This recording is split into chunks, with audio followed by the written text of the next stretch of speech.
Hello everyone, my name is Chandra Gustiawan and you can call me Chandra. So today I would like to talk about interesting topic.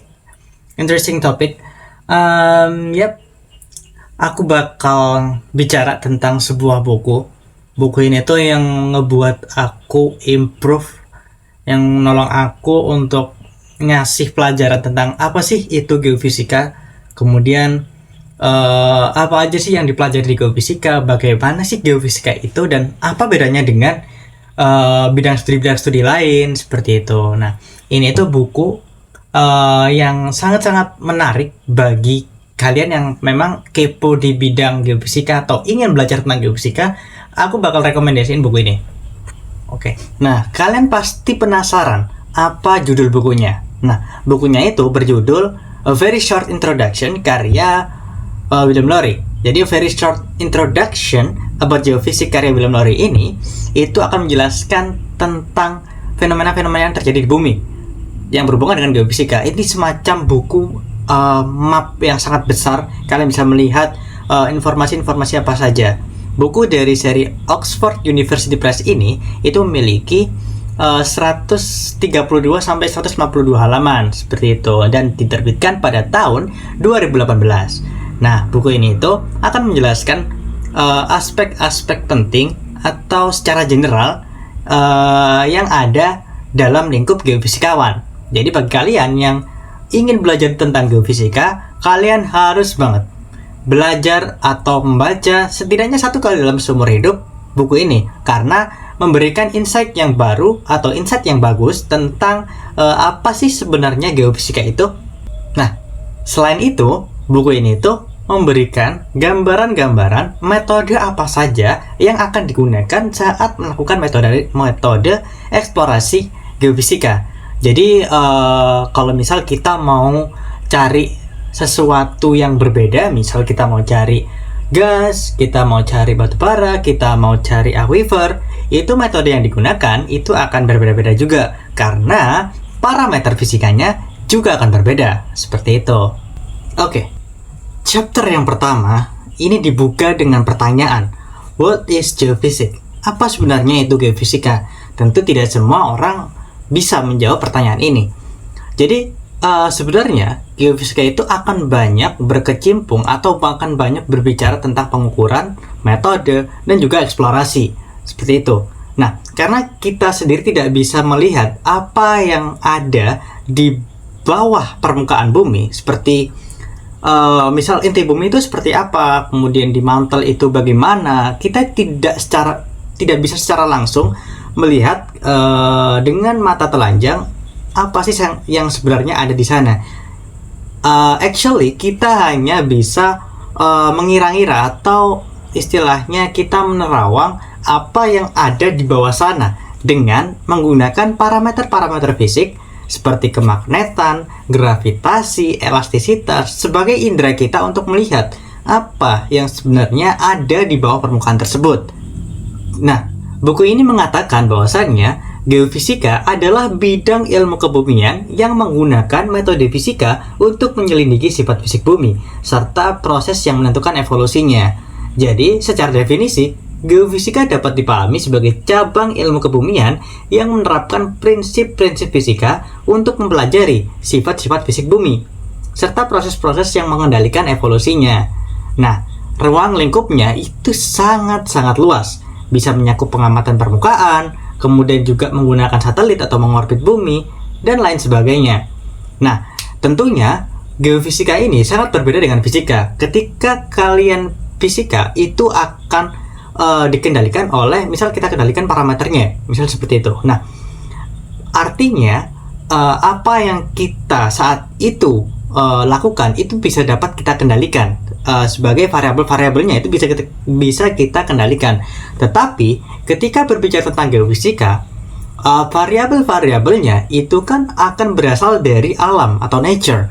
Otomatis kita tidak bisa mengontrol sepenuhnya variabel-variabel tersebut agar sesuai dengan kita, tetapi kita yang menyesuaikan atau istilahnya mengikuti apa sebenarnya yang alam itu lakukan, seperti itu.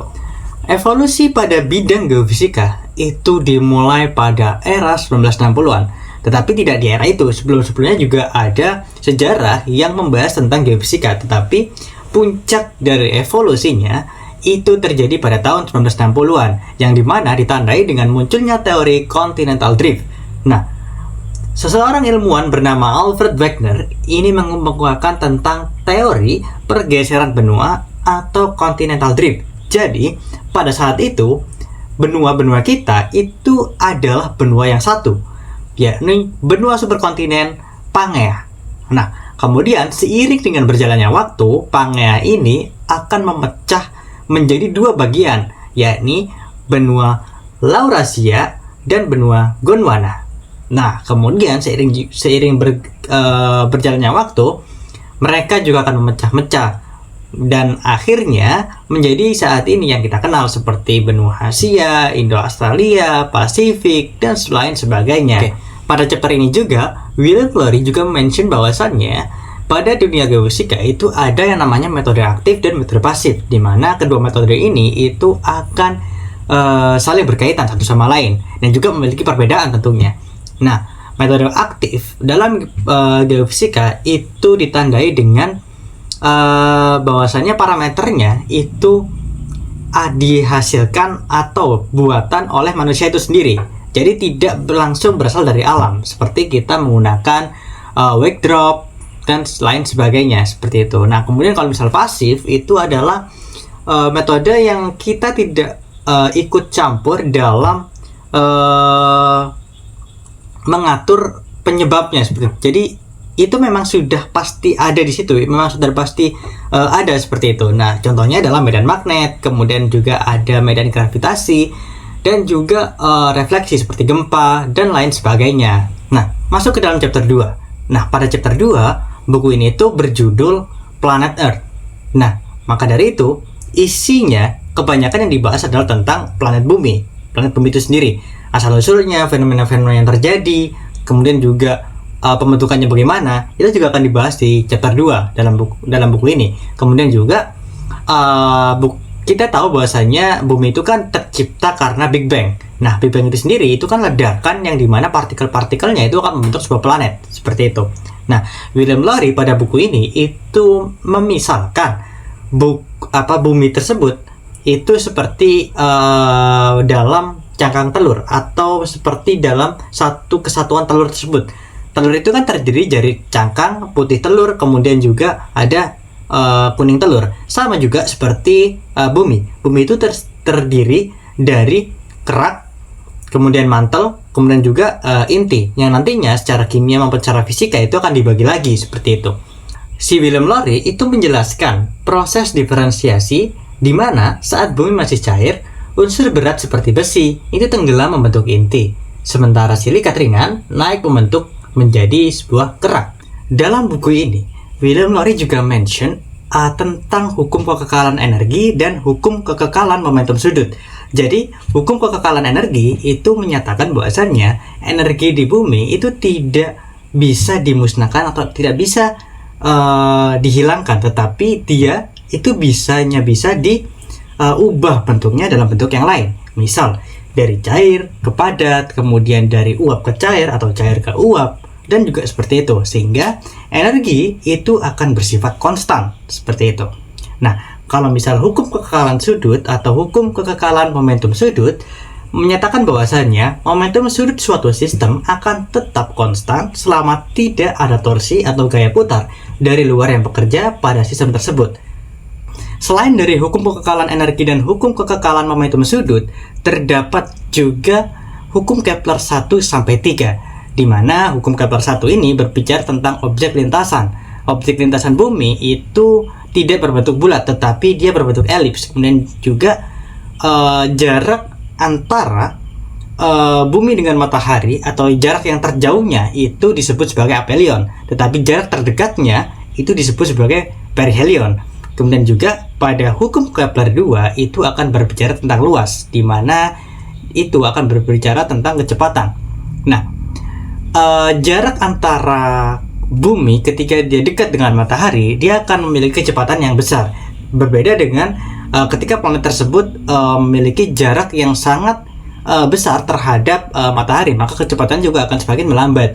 Nah, kemudian hukum Kepler 3 itu akan berhubungan dengan periode, di mana dia akan berkolerasi tentang waktu dan juga dengan jarak. Nah, selain itu, William Lowry pada chapter ini juga mention perihal siklus Milankovitch yang terdiri dari 3 siklus, yakni yang pertama adalah eksentrisitas, yaitu bentuk orbit, yang kedua adalah obliquity atau kemiringan sumbu bumi, yang ketiga adalah presisi atau goyangan sumbu bumi.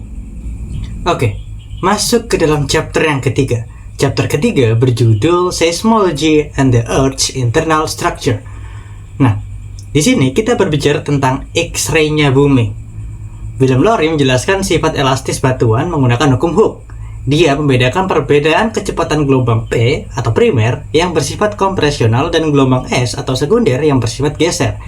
Nah, chapter ini merupakan salah satu bagian paling penting, yaitu tentang seismologi atau seismik. Seismologi mempelajari tentang gelombang atau gempa yang merambat melalui bumi. Ada beberapa jenis gelombang. Yang pertama atau yang nomor satu adalah gelombang surface waves, dan ada juga gelombang body waves. Nah, surface waves yaitu gelombang yang terjadi di permukaan, misalnya gelombang P atau gelombang primer, dan juga gelombang S. Kalau misal kita berbicara tentang gelombang Rayleigh, nah gelombang Rayleigh itu gerakannya adalah bergulung atau rolling, kombinasi naik turun plus maju atau mundur. Arah getarnya itu membentuk lintasan elips seperti ombak di lautan, jadi naik, maju, turun, mundur, berulang melingkar bentuk elips. Kalau misal gelombang Love itu adalah gerakannya itu geser horizontal kiri ke kanan seperti itu. Nah, arah getarnya itu mendatar saja, tidak naik atau turun. Nah, seperti itu. Seperti ular jika bergerak menyamping, akan seperti ini. Itu adalah gelombang Love.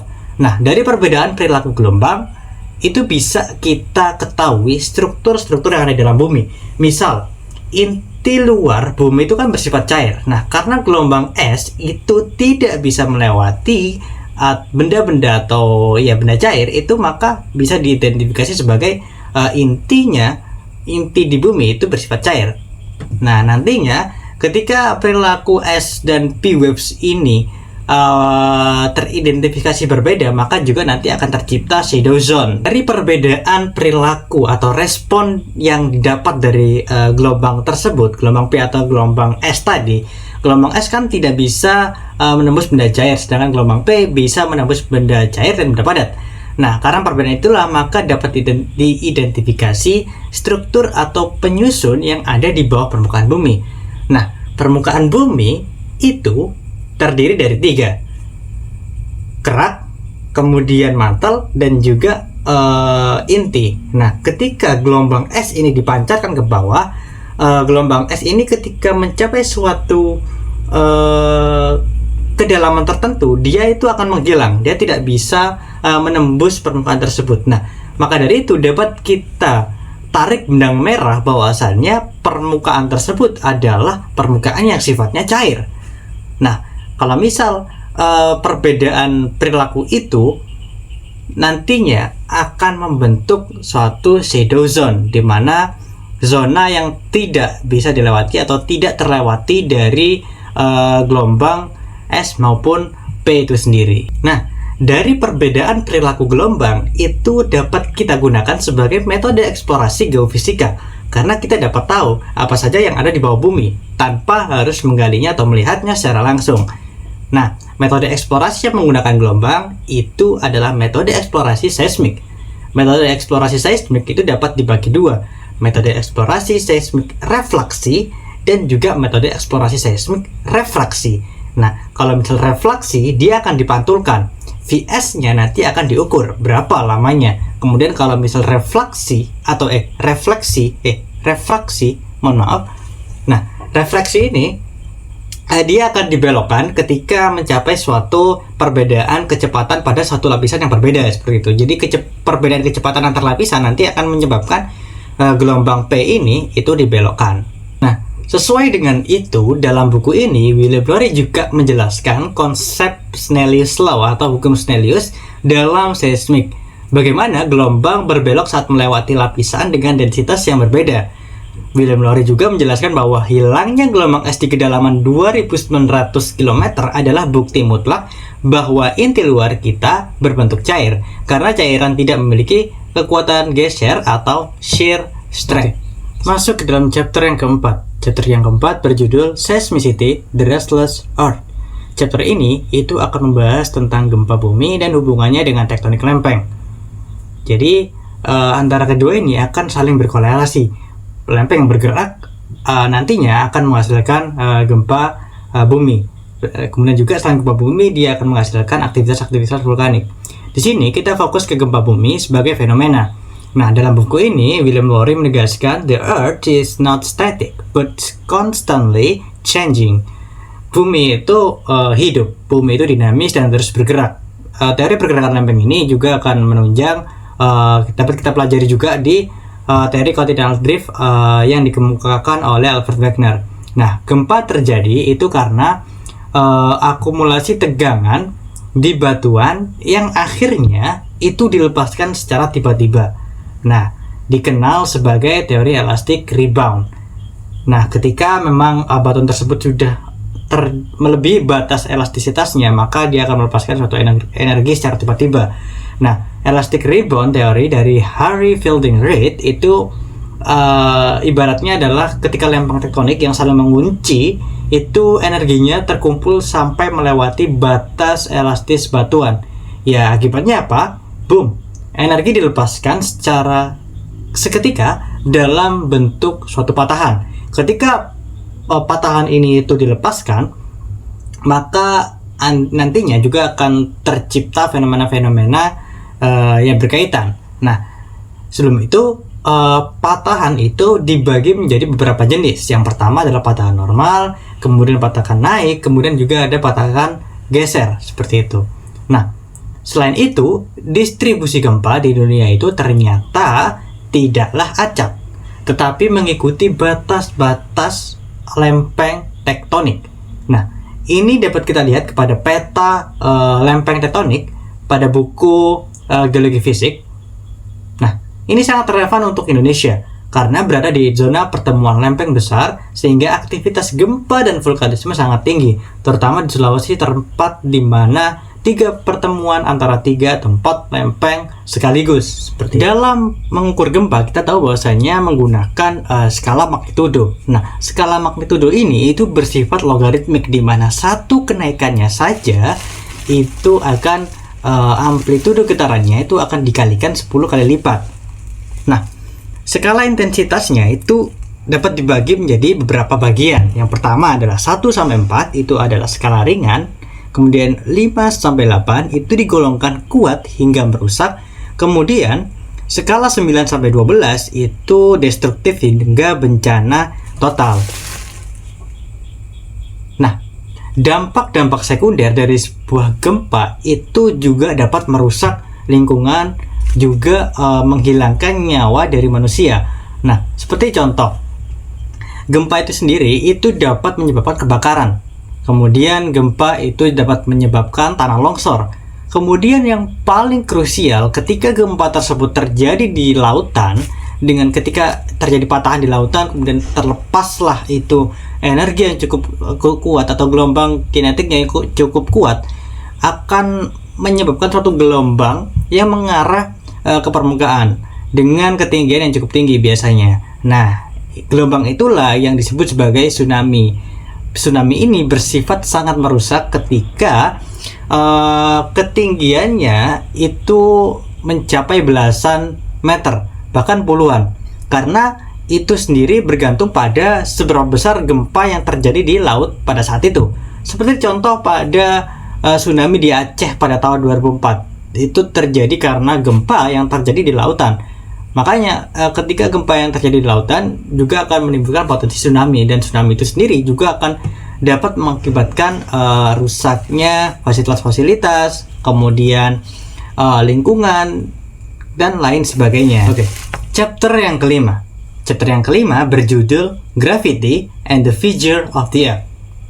Nah, ini akan berbicara tentang metode eksplorasi gravitasi. Nah, gravitasi adalah salah satu gaya fundamental di dunia. Hukum gravitasi secara universal menyatakan bahwa dua benda akan saling tarik-menarik dengan gaya yang sebanding dengan hasil kali massa keduanya dan berbanding terbalik dengan kuadrat jarak. Hukum gravitasi universal mengacu pada hukum gravitasi milik Newton, di mana hukum gravitasi ini dapat dirumuskan dengan F sama dengan G M1 dikali M2 per R2 per R kuadrat. Nah, pada skala planet, menyebabkan semua benda di permukaan bumi mengalami percepatan gravitasi atau G sekitar 9,81 m per second kuadrat.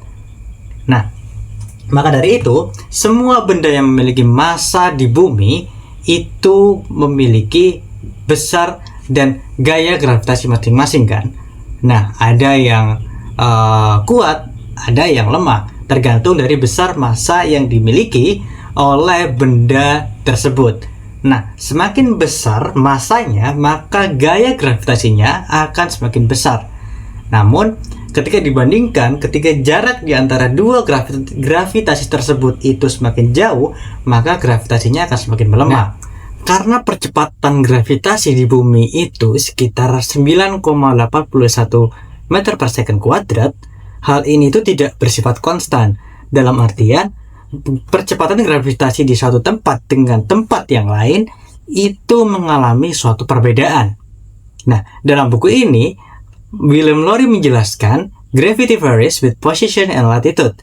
Nah, artinya gravitasi itu tidak sama di semua tempat.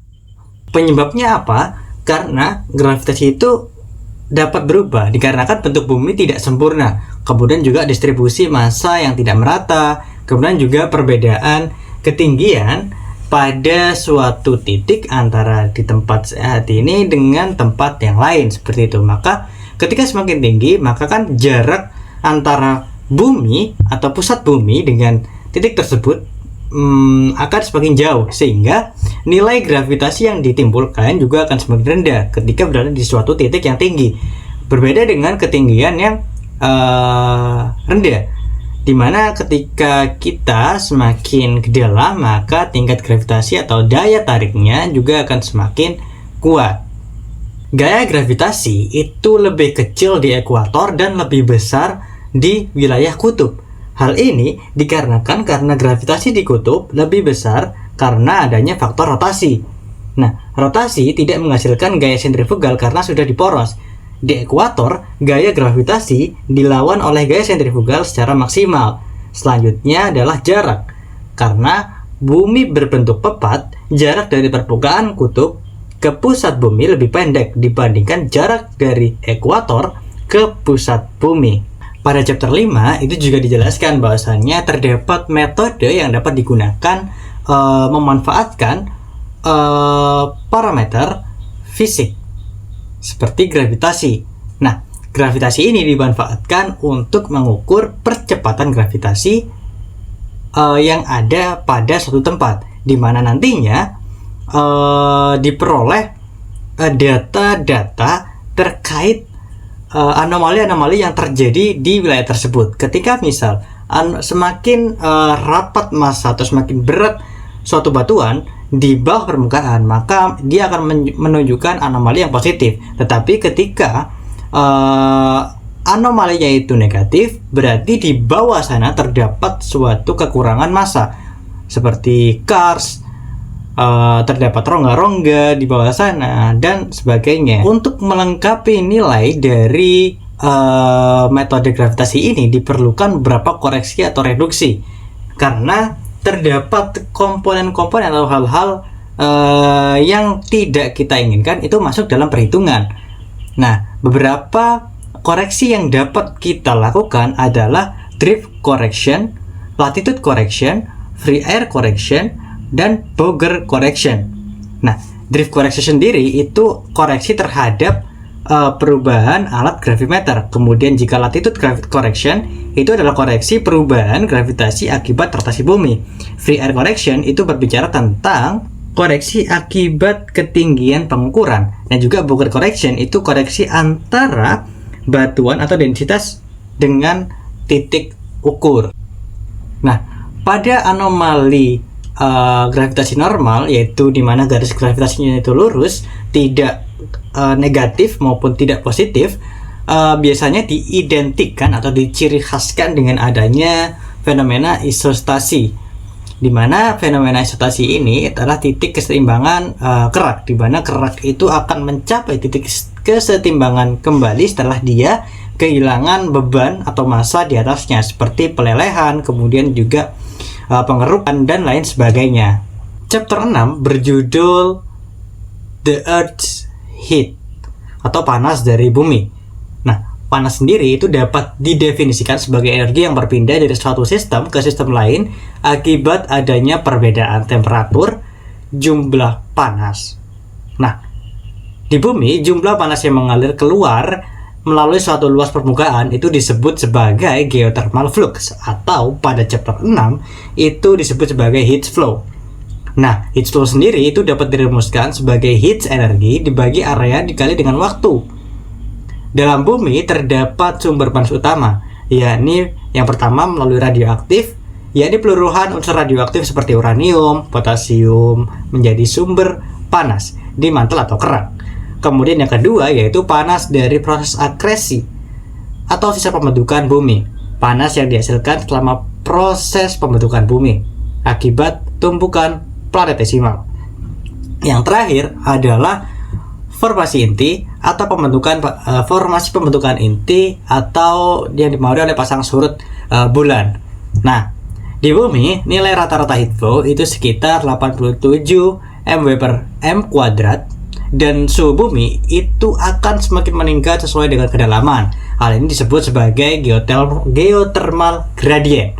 Nah, secara rata-rata geothermal gradient itu meningkat sekitar 25 derajat sampai 30 derajat Celcius setiap kilometer kedalaman.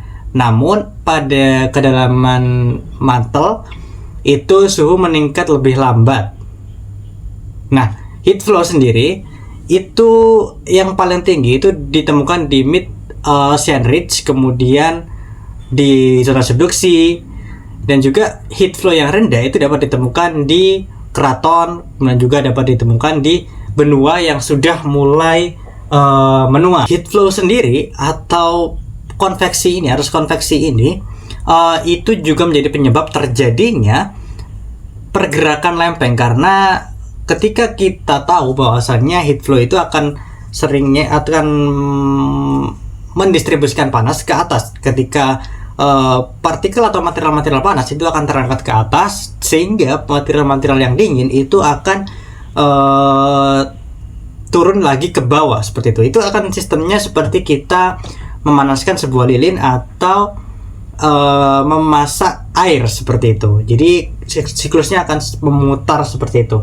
Nah, kemudian selain adanya fenomena arus konveksi, geothermal gradient, dan juga sumber-sumber panas, ada juga yang namanya plumes atau mantle plumes. Nah, mantle plumes ini itu diakibatkan karena ketidakseimbangan pada lapisan D atau ketidakstabilan pada lapisan D, sehingga muncul semacam magma yang naik seperti jamur di situ. Nah, magma tersebut itu akan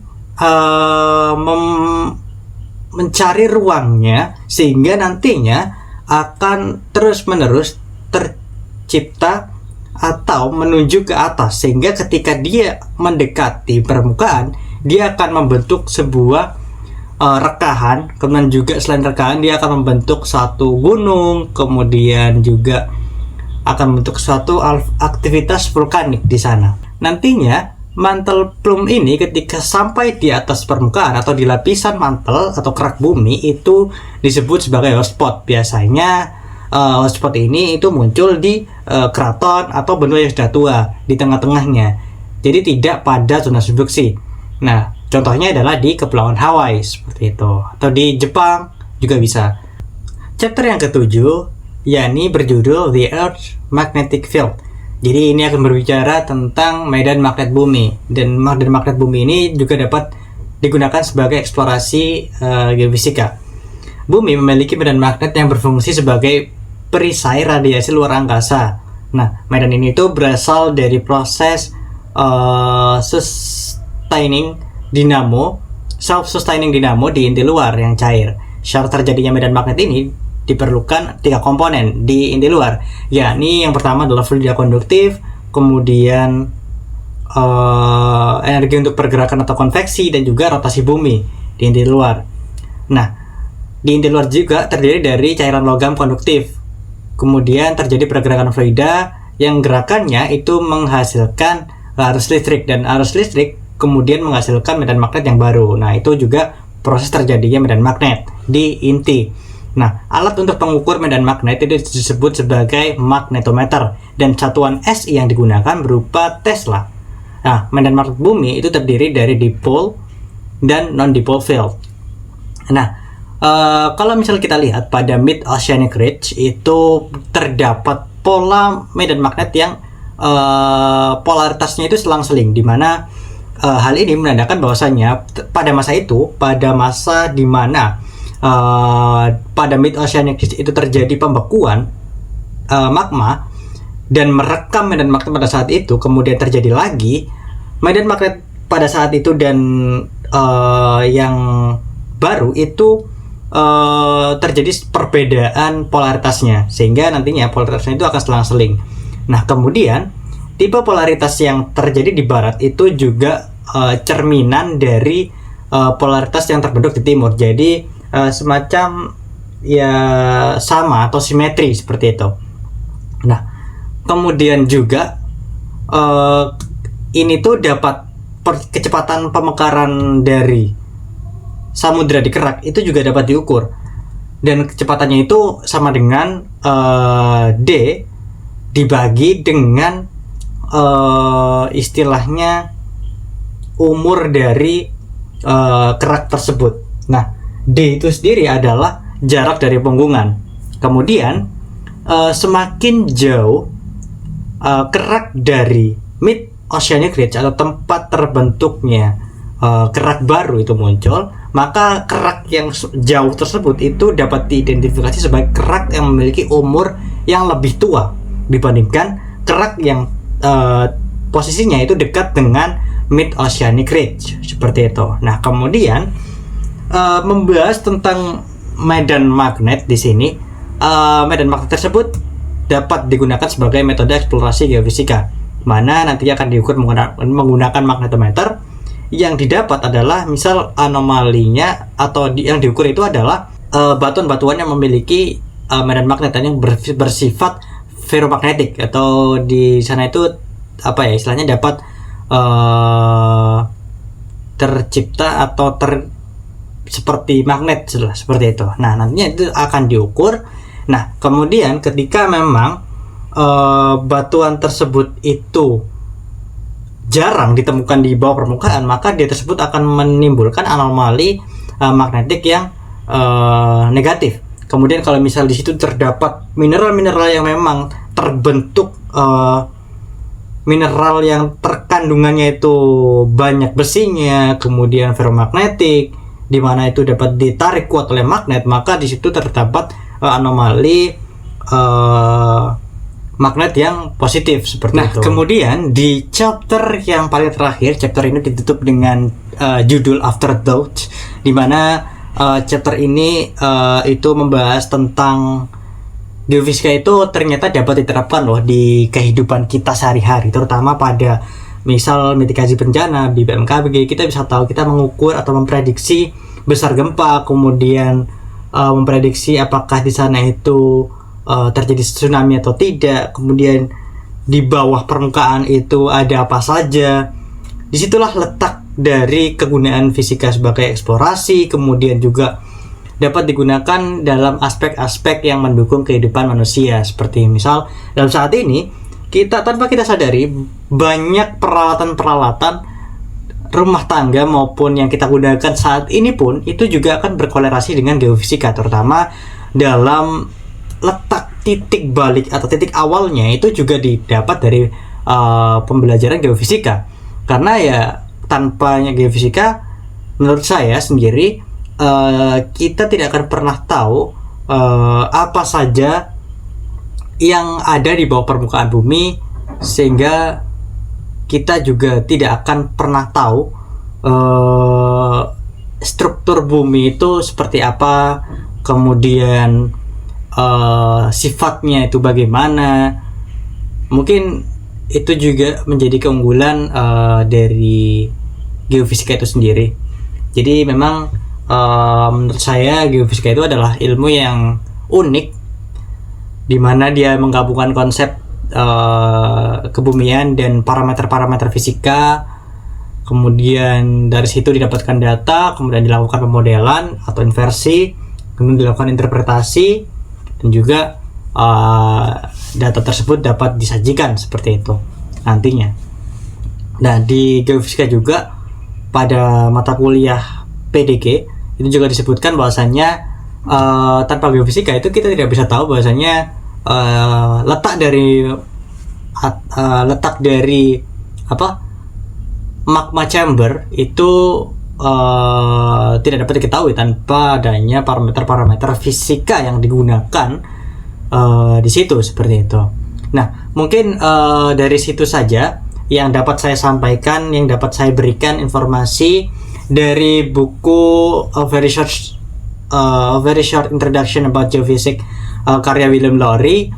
Mungkin ini kembali lagi, ini menurut pribadi, perspektif dari sudut pandang saya, mungkin akan lebih beda lagi dari sudut pandang teman-teman semua. Mungkin jika teman-teman semua memiliki masukan atau apa, mungkin bisa disampaikan pada kolom chat, kolom komentar, atau bisa DM saya. Terserah, bebas. Jadi di sini saya membuka forum diskusi saja, karena saya juga sadar bahwasannya saya masih kurang di bidang ini, dan saya coba untuk mengerti lagi dan belajar di kedepannya. Mungkin kurang lebihnya saya mohon maaf.